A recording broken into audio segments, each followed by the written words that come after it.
country roads take me home to the place I belong.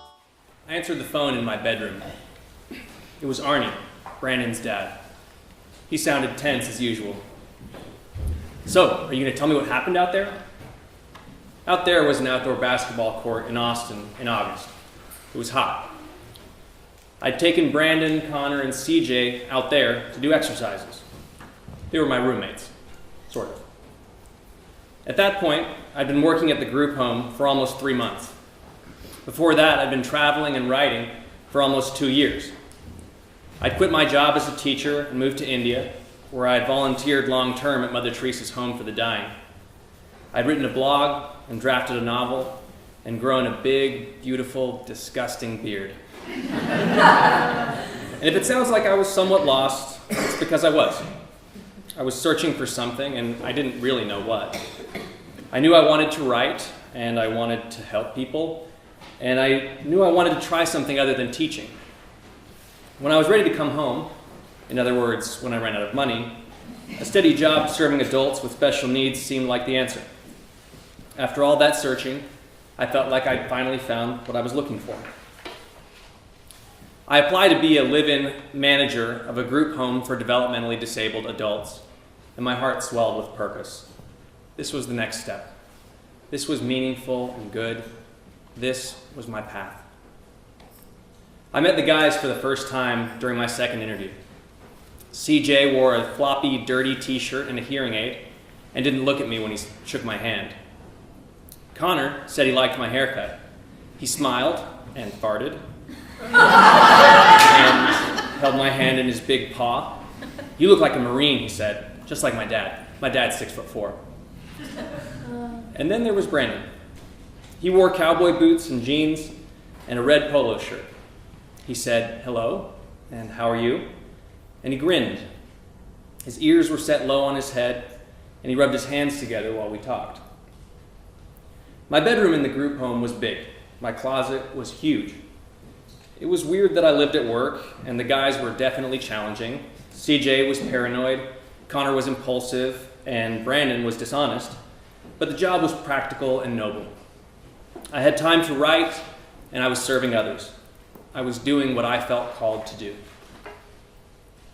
As I understood it, my professional roles included teacher, nurse, mentor, and coach. I had to be a friend and a parent and a caretaker for these men. This job was my life. The day we all went to the outdoor basketball court, I was trying something new. Connor and CJ were both overweight, and Brandon ate cheeseburgers and Pop-Tarts whenever he could.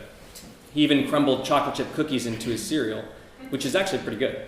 It depends on the cereal. The company I worked for hired a nutritionist, and she suggested less fatty foods and more exercise. Imagine that. So I took the guys to the basketball court and showed them the basics. Jump up high, touch your toes, run a lap. Connor was red-faced and sweaty as soon as we got outside. He hated exercise. CJ, on the other hand, was excited to work out. He hustled around the court and encouraged Connor and Brandon to do the same. Brandon was struggling, but he didn't say so. He tried to follow directions, but he kept getting confused. I demonstrated, looked him in the eyes, and asked, "Do you understand?" He nodded and grinned. The car ride home was quiet. Connor was still breathing hard, CJ's eyes were closed, and Brandon was looking out the window. He was rubbing his hands together.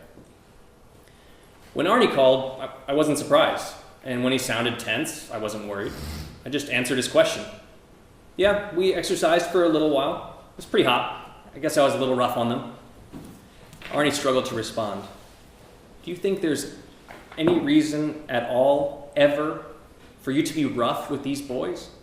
I mean, what the fuck went on out there?" Before I could respond, Arnie spoke again. "Brandon said you punched him in the back. Now I need to know what's been going on. I'll be over in 10 minutes. As I waited for Arnie, I tried to understand. I took deep breaths. Soon after he arrived at the home, we sat down at the dining room table. Arnie spoke first. "Do you think this is funny?" I realized I'd been faintly smiling. No, I replied, no, of course I don't. The conversation only got worse. Arnie said I was lying. He said I was backpedaling. He said if I put hands on one of his family members, maybe he would put hands on one of mine. When he said that, my skin got hot. I tried hard to measure my words. We kept talking, but the entire conversation was pointless. Not only was Arnie too angry to hear me, but the company's policy, and the state's, was to suspend first and ask questions later. Literally. As soon as Brandon had made his allegation, I was suspended. My boss, Luann, and one of the company nurses arrived at the home within an hour. Luann said I should go into my bedroom so she could talk with Arnie and Brandon. My whole body was numb. I walked to my big closet, closed the door, knelt down, and sobbed. In the dark silence of my closet, I asked impossible questions out loud through my tears. What can I do? What am I supposed to do? Before Luann escorted me from the home, I said goodbye to the guys. CJ asked me if I was sad, and I said yes. Connor hugged me and said, I love you. And then Brandon, with Arnie watching, wrapped his arms around me and apologized. I'm sorry, Jason. I know what I am, and I'm sorry. The state's investigation lasted 15 days. I stayed with friends and did what I could to wait patiently. I meditated and practiced yoga. I drank beer and took naps and prayed. But I was never really able to rest. I obsessed over my alleged guilt and second-guessed every mistake I'd made. I was afraid I would lose my job and the respect of my friends. I was afraid my family and my girlfriend would stop loving me. I was just afraid. After 2 weeks of exhaustive interviews and slow-motion bureaucracy, the state decided the evidence of abuse was inconclusive. I was allowed to return to work, just like that. I went back to the group home while the guys were gone. A few hours later, Brandon was the first to walk through the door. When he saw me, he grinned and rubbed his hands together and said, "Welcome back." And he hugged me. I wanted things to go back to normal, but they never really did. Without a sense of job security and support, I felt utterly vulnerable. I felt furious and disillusioned and emasculated and dumb. And I felt like I was under constant scrutiny from my boss, from Brandon's parents, and even from myself. Was my behavior really beyond criticism? What if it all happened again? What would I do then? The pressure made me numb and my roles shifted. I wasn't a parent, a teacher, or a friend anymore. I was just a driver, a medicine dispenser, an alarm clock, a cook. I worked at the group home for 8 more months after Brandon's allegation, and the pressure never really diminished. At any time, my job could have been taken away. I constantly feared I'd be accused and victimized and judged. My heart softened now and then, but I just couldn't return to a place of high-minded compassion. The day I finally left was emotionless. Connor said, "I love you," and CJ asked me why I was going away, and Brandon said, "Have a fun trip." I just said goodbye. I shook each of the guys' hands and walked out the door. It still makes me ashamed to think of it, and sad. I never understood why Brandon said what he did, and I don't know what I could have done differently.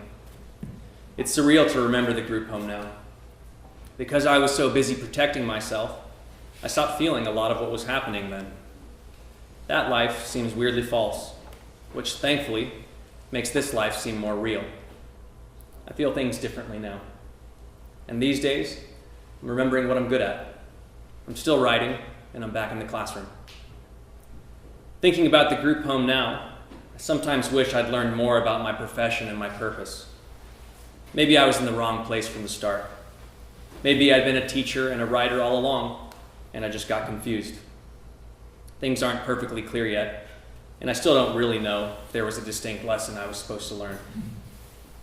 So this isn't a story about closure. This is a story about fear and self-protection, and about the sustained pressure that follows. And maybe it's also a story about finding comfort and peace despite that pressure.